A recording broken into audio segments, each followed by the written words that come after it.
그러므로 나의 사랑하는 자들아, 너희가 나 있을 때뿐 아니라 더욱 지금 나 없을 때에도 항상 복종하여 두렵고 떨림으로 너희 구원을 이루라.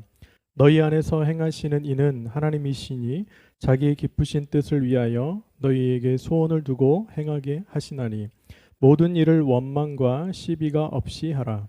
이는 너희가 흠이 없고 순전하여 어그러지고 거스르는 세대 가운데서 하나님의 흠없는 자녀로 세상에서 그들 가운데 빛들로 나타내며 생명의 말씀을 밝혀 나의 다름질이 헛되지 아니하고 수고도 헛되지 아니하므로 그리스도의 날에 내가 자랑할 것이 있게 하려 함이라. 만일 너희 믿음의 재물과 섬김 위에 내가 나를 전제로 드릴지라도 나는 기뻐하고 너희 무리와 함께 기뻐하리니 이와 같이 너희도 기뻐하고 나와 함께 기뻐하라. 아멘. 네, 오늘은 4월 마지막 주일이고 그리스도의 날에 대한 이야기를 마지막으로 하고 있습니다. 제목을 보시면 아시겠지만 그리스도의 날에 자랑할 것이 있는가라고 하는 제목으로 함께 말씀을 나눌 텐데요. 그리스도의 날에 하나님께서 주님께서 다시 재림하시는 그날에 우리가 주님 앞에 섰을 때 온전히 자랑할 것이 있는가를 한번 고민해 보며 칭찬 들을 것이 있는가를 생각해 보는 시간이 되었으면 좋겠습니다. 뜻하지 않게 코로나로 인해서 이렇게 온라인으로 예배를 전환했고 지역 내에 계신 분들 우리 성도님들 안전을 위해서 가정에서 예배를 드리십니다. 계신 곳에서 정말 하나님을 온전히 예배하는 삶으로 예배하시는 귀하고 복된 시간이 되었으면 좋겠습니다.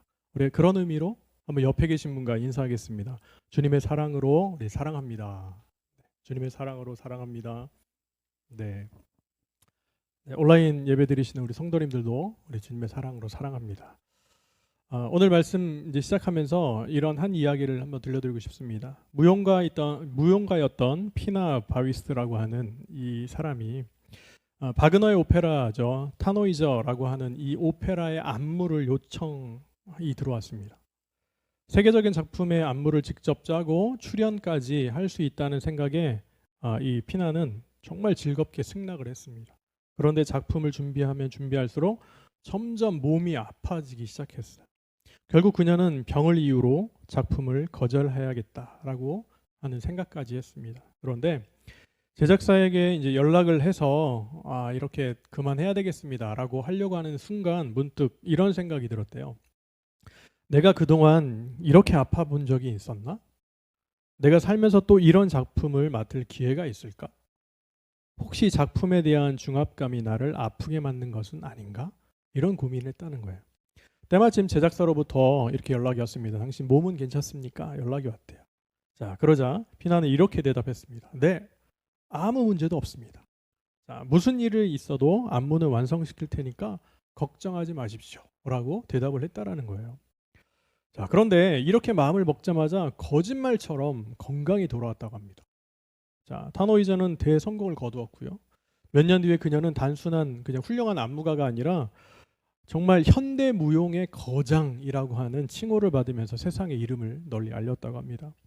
자, 무슨 일이 있어도 내가 해야 한다는 자세의 이 삶, 이게 참 중요합니다. 자세가 삶에도 중요하고요. 신앙에도 마찬가지로 필요합니다. 다시 말하면 하나님이 필요로 하시는 것을 능력 있는 사람이 아니고요. 오직 충성하는 사람이다라는 거죠. 우리가 어떻게 신앙생활을 할 것인가. 이게 너무나 중요해요. 그래서 우리는 그리스도의 날까지 오로지 전진하고 충성하고 그리스도의 날에 칭찬 듣는 정말 주님 보실 때 자랑할 것이 있는 그런 그리스도인의 삶이 되어야겠습니다.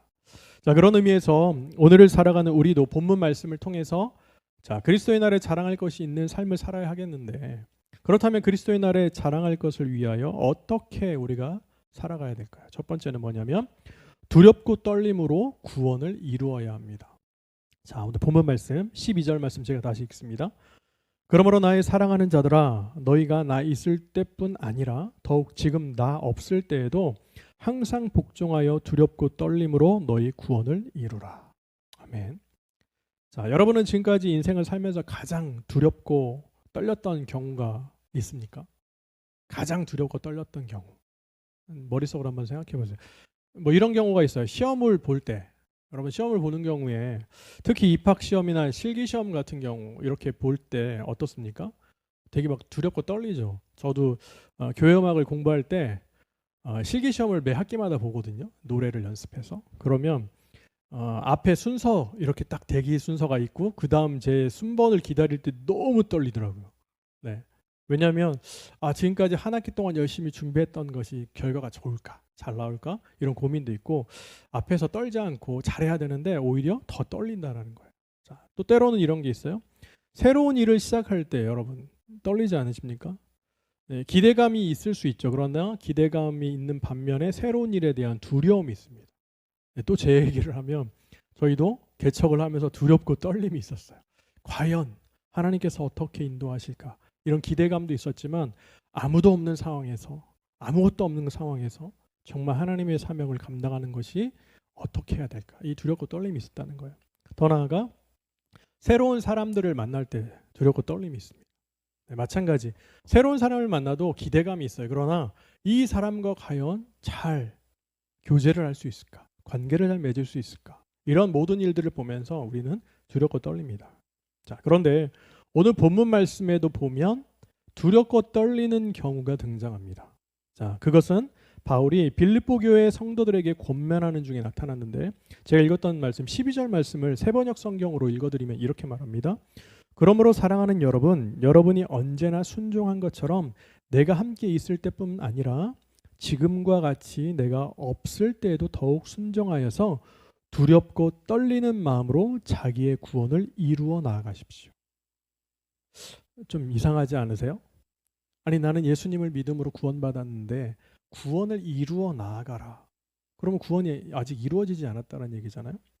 자, 이게 무슨 얘기일까요? 두렵고 떨리는 마음으로 자신의 구원을 이루어 나아가라. 이렇게 권면하는데 바울은 빌립보 교회 성도들에게 아직 완성되지 않은 구원을 항상 복종하여 두렵고 떨림으로 완성해 나아가라고 하는 거예요.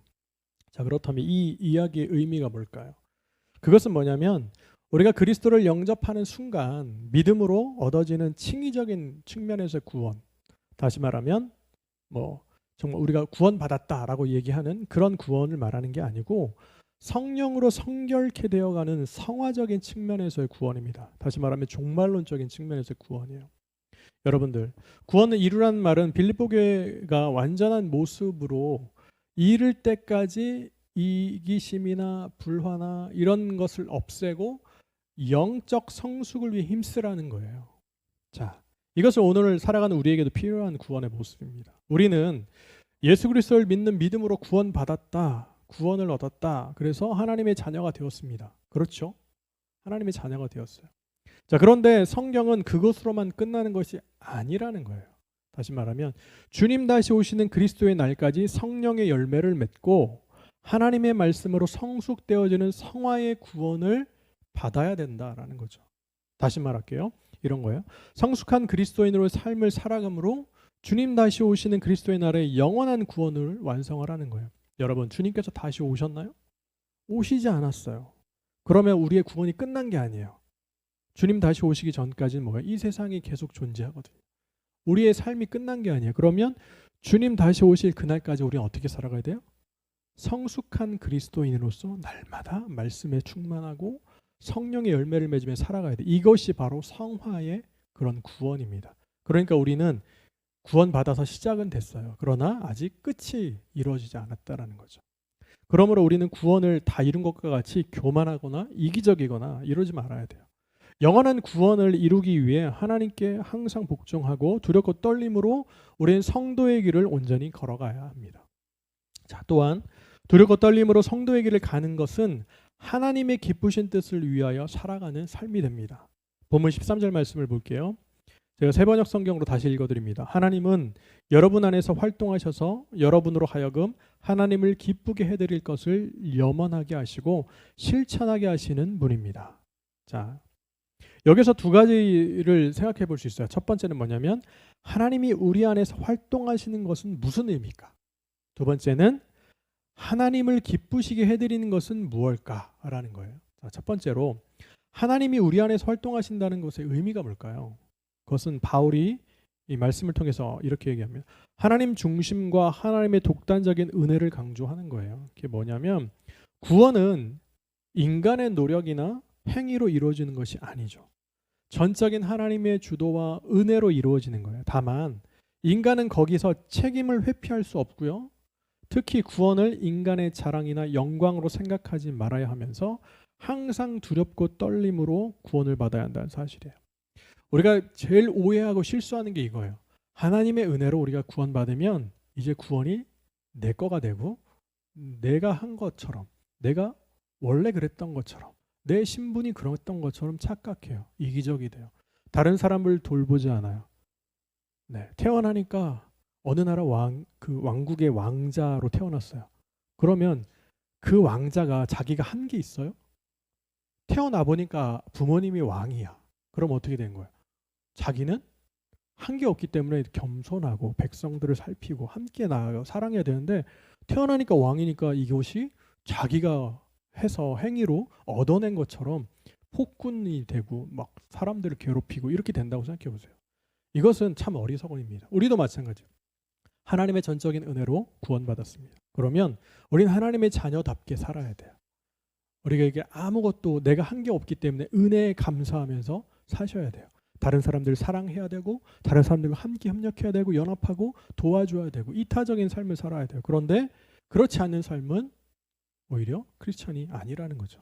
여러분, 이게 정말 중요합니다. 그래서 우리는 항상 두렵고 떨림으로 하나님의 자녀된 삶으로 우리 복음을 증거하고 사랑을 널리 전하는 우리의 삶이 되어야 합니다. 자, 두 번째로 그렇다면 하나님을 기쁘시게 해드리는 것이 무엇일까? 다시 말하면 하나님께서 가장 기뻐하시는 일이 무엇일까를 고민해 보면 이런 거예요. 그것은 바로 온 인류가 구원받아 하나님의 자녀가 되는 일입니다. 그런 의미에서 하나님께서는 자신의 선한 목적에 따라 성도를 인도해 가시는데요. 그 선한 목적이 바로 뭐냐면 성도의 구원이에요. 구원. 자, 그런데 하나님은 성도 안에서 자기의 기쁘신 뜻을 이루시기 위해 강압적으로 우리에게 시키지 않습니다. 하나님을 믿었어요. 예수님을 믿고 하나님의 자녀가 되면 그때부터 우리가 로봇가 되지 않아요. 하나님이 너 이렇게 해. 오늘은 이렇게 해야지. 하루에 10시간씩 기도하고 나가서 10시간씩 전도하고 이렇게 하시지 않아요. 하나님 어떻게 하십니까? 하나님이 먼저 하나님의 뜻을 행하고자 하는 의지를 우리에게 주세요. 너 이렇게 살아가야 되지 않겠니? 우리 마음에 주시는 거예요. 그러면 어때요? 우리는 그 주시는 마음에 따라서 말씀을 읽고 또 그 말씀대로 살아가려고 노력하고 이런 삶을 산다는 거예요. 이렇게 자발적으로 기쁘게 일들을 감당하도록 하십니다. 여러분, 이게 참 중요합니다. 그러기에 우리 모두는 이 일에 어떻게 해야 돼요? 원망과 시비가 없어야 합니다. 여러분, 이게 너무 중요해요.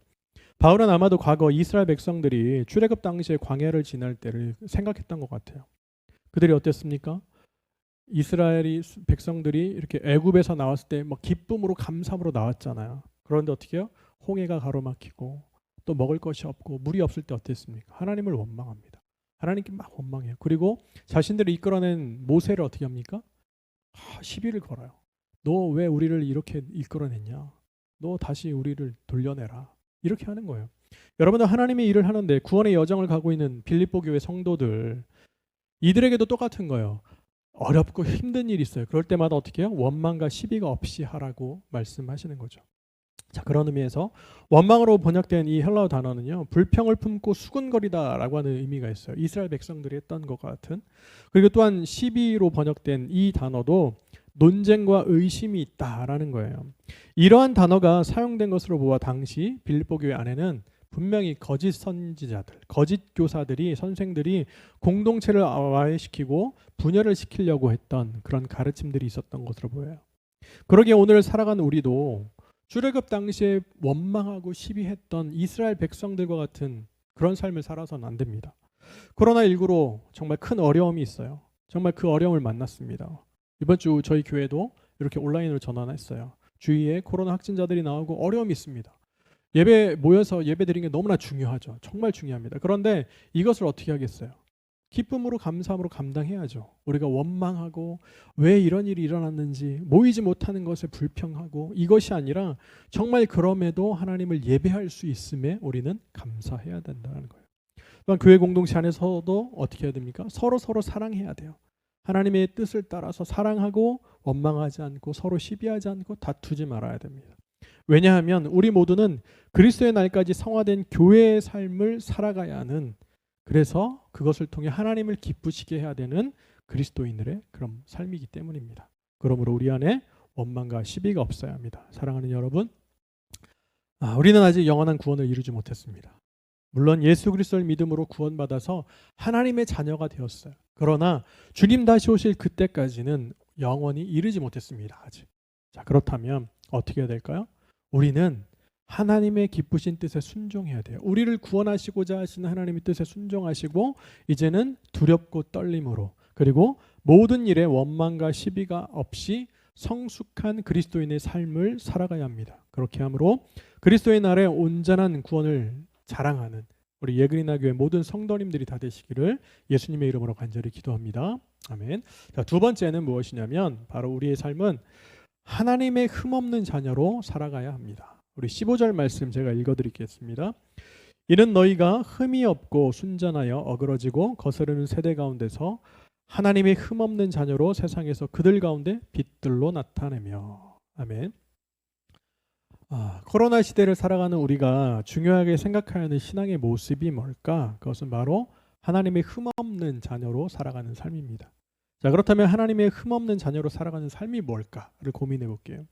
자, 흠이 없고로 번역된 헬라어를 찾아봤습니다. 이 원어를 찾아보니까 어떤 의미가 있냐면 책망할 것이 없는, 흠이 없는 이라는 이 뜻을 가지고 있는데, 하나님이나 사람들로부터 비판이나 비난을 받을 것이 없는, 즉 비난의 손가락질을 받지 않는 삶을 가리킵니다.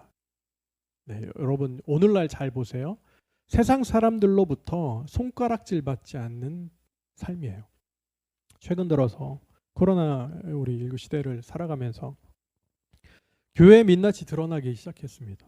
세상 사람들로부터 막 지탄을 받아요. 그 이유 중에 하나는 뭡니까? 교회가 상황과 환경을 생각하지 않고 너무 이기적으로 행동하는 데 있어요.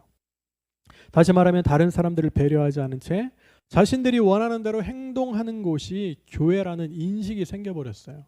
다른 사람은 배려하지 않고 사랑을 외치지만 정작 다른 사람을 사랑하지 않고 자기들끼리 모여서 이렇게 하는 집단으로 비춰졌다는 거예요. 그러나 원래 기독교의 모습은 그렇지 않습니다. 하나님께서 우리를 너무나 사랑하셔서 독생자 예수 그리스도를 이 땅에 보내주셔서 그 보내주신 사랑과 은혜가 충만한 곳이 교회입니다. 주님께서 우리를 사랑하신 것처럼 우리도 서로 사랑해야 하는 곳이 바로 교회예요. 자, 그것이 기독교의 모습입니다. 그래서 한국 기독교의 역사를 바라보면요, 교회는 마을의 중심에 있었습니다. 그래서 어려운 이웃들을 보살피고 그들을 사랑하며 그들과 함께 울었던 역사를 가지고 있어요. 여러분, 농번기 때 아이들을 맡길 곳이 없었잖아요, 과거에. 그때 어떻게 했습니까? 교회에서 이렇게 아이들을 돌봤던 거예요. 그래서 사실은 선교원이 많았잖아요. 그 시초가 바로 그런 겁니다. 아이들을 지금이야 돌봄이 잘 돼 있잖아요. 어디든 이렇게 맡길 수 있지만, 그러나 그 시절에는 누구도 돌봐주지 않는 아이들, 집에 방치해야 될 아이들, 위험 가운데 방치해야 될 아이들을 교회에서 돌봤단 말이에요. 네, 부모님들이 일하시는 동안에. 그때 그렇게 돌봄이 시작해서 선교원이 생기고 유치원이 생기고 했다는 거예요. 여러분, 이런 뿐만 아니라 많은 것들이 교회 안에 있었습니다. 그래서 그 시절에는 신앙이 없던 사람들조차도 교회에 대단히 우호적이었습니다. 교회의 일이라고 한다면 자신의 일처럼 발벗고 나섰고요. 심지어 제가 들었던 것은 신앙생활 하지 않는 분이 교회를 이제 건축한다고, 그 당시 얼마나 힘들어요. 다 벽돌 한 장씩 했잖아요. 할 때 본인들도 와서 도와주고, 이렇게 냇가에 가서 모래도 이렇게 퍼다주고 나무도 해다주고 했다라는 거예요. 여러분, 왜 그랬을까요? 그것은 바로 교회를 향한 비난보다 오히려 그들 삶에서 칭찬하고 서로 사랑했던 공동체의 모습이 있었기 때문입니다. 자, 그러기에 교회를 향하여 비난하지 않았습니다. 오히려 교회를 인정하고 칭찬해줬던 우리의 과거가 있습니다. 그런 의미에서 오늘을 살아가는 우리가 교회로서 잃어버린 것이 무엇인지 생각해 봐야 합니다. 오늘 본문 15절 말씀 세번역 성경으로 다시 보면 이렇게 말씀합니다. 그리하여 여러분은 흠이 없고 순결해져서 구부러지고 뒤틀린 세대 가운데서 하나님이 흠없는 자녀가 되어야 합니다. 그리하면 여러분은 이 세상에서 별과 같이 빛날 것입니다. 이렇게 말씀합니다. 다시 말하면 우리의 삶에서 흠이 없고 순결한 삶을 살아갈 때, 하나님의 흠없는 자녀로 살아갈 때 우리는 세상 사람들로부터 칭찬 듣고 칭찬을 받는 거예요. 그리고 인정받아요. 더 나아가서 빛과 같은 삶을 살아갈 수 있다라고 우리에게 말씀합니다. 그러기에 우리는 하나님의 흠없는 자녀로 살아가기 위해서, 그리고 세상 가운데 빛을 나타내기 위해서 생명의 말씀을 굳게 잡아야 합니다. 자, 그렇다면 우리가 굳게 잡아야 하는 생명의 말씀이 뭘까요? 그것은 예수 그리스도의 복음을 가리킵니다. 여러분, 이 복음은 영적 사망에 처한 이 사람들에게 생명을 가져다 줍니다. 흑암에 사는 사람들에게 빛을 가져다 줘요. 인생의 좌표를 잃어버려서 내가 도대체 어디로 살아가야 될지, 어떻게 살아가야 될지 모르는 사람들에게 올바른 지표를 제공하기 주기 때문에 복음은 생명의 말씀이 됩니다. 여러분, 그런 의미에서 우리의 인생도 돌아봐야 합니다.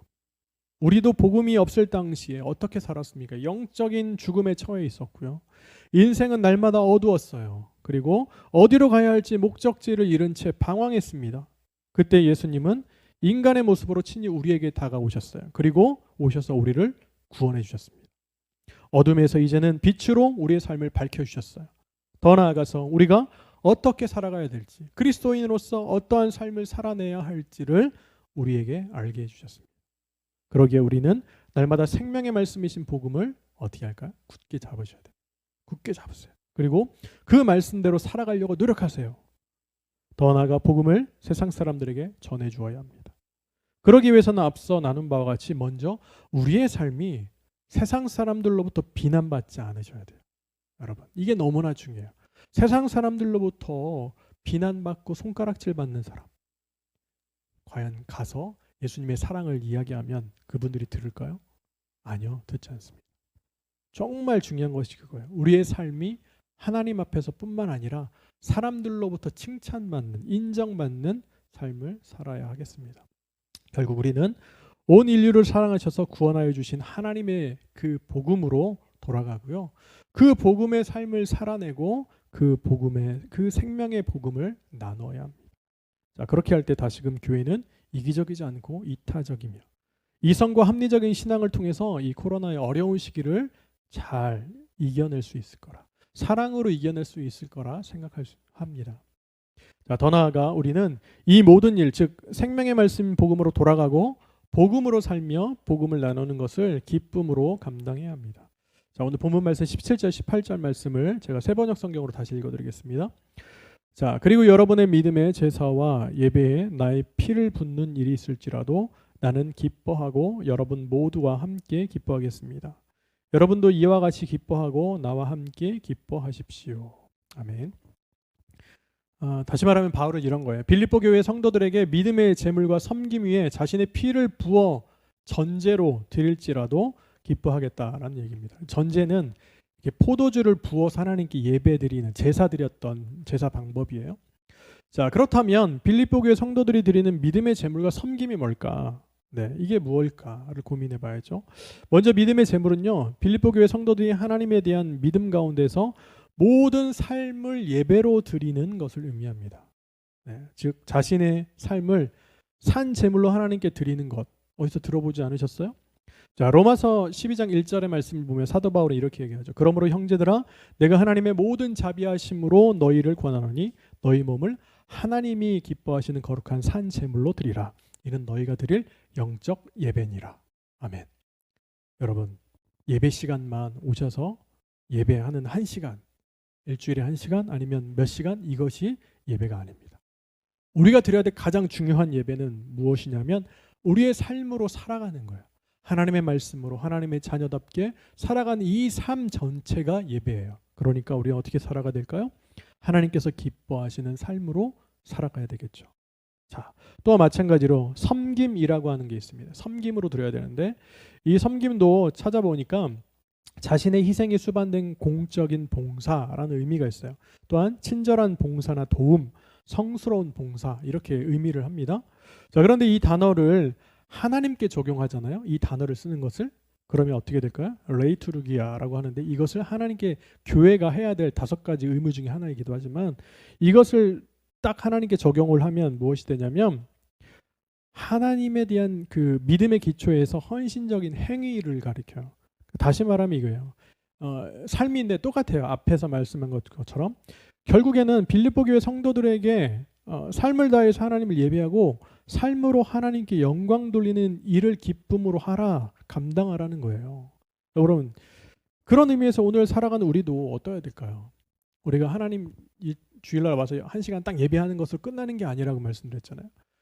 우리의 삶 전체를 하나님께 드려야 되고, 우리가 하나님을 위해서 봉사하는 것들, 이웃을 위해서 사랑하는 것들, 이런 모든 행위가 바로 믿음의 제물과 섬깁니다라는 것이죠. 자, 그러기에 오늘을 살아가는 우리도 얼마나 기쁨으로 하나님을 예배하고 있는지, 그리고 삶을 통해 얼마나 하나님께 영광을 돌리고 있는지 우리 생각해 보아야 합니다. 이제 말씀을 마치려고 합니다. 사랑하는 여러분, 우리를 구원하시기 위해서 십자가에서 죽으시고 장사되셨다가 3일 만에 부활하신 주님은 하늘로 승천하셨어요. 그리고 지금도 하나님 우편에서 오른쪽에서 우리를 위해서 중보하신다라고 말씀합니다.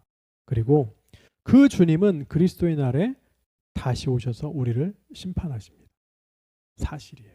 이것이 사실이에요. 주님 다시 오시지 않는다? 이게 아니고 주님께서 다시 오십니다. 분명히 오셔요. 오셔서 심판하세요.